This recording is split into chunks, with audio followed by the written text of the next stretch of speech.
In SaaS, you're fighting kind of on two fronts, right? A lot of SaaS or AI players will come out. You're fighting on one front, you're trying to displace whoever is there, right? Usually someone got there first, maybe you're not the first, or maybe there's just a legacy provider of whatever you offer, and you're trying to beat them. So you're doing whatever you can, your go-to-market, your product, you're fighting to, take some of their market share, you're fighting to move up.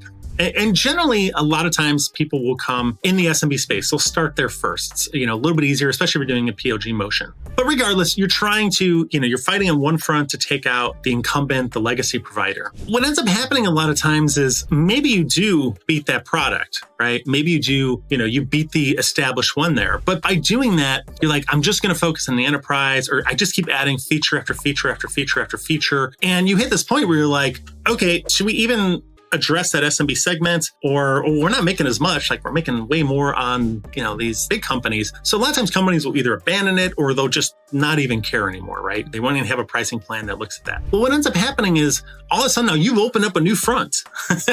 All these companies that are getting started. And generally, if you have success in a segment, the VCs will see that. And a lot of times they will fund other, companies to come up and startups to try to, disrupt that segment because they're like, oh, this is a big TAM. Like there's a lot of money here. And so I've seen that too, where I've seen startups like be pretty innovative at a product level, but maybe their go-to-market, they've only focused on moving up market. And by doing that, they've opened themselves up. Like they're very vulnerable now to these other SaaS AI startups coming in and disrupting them from below.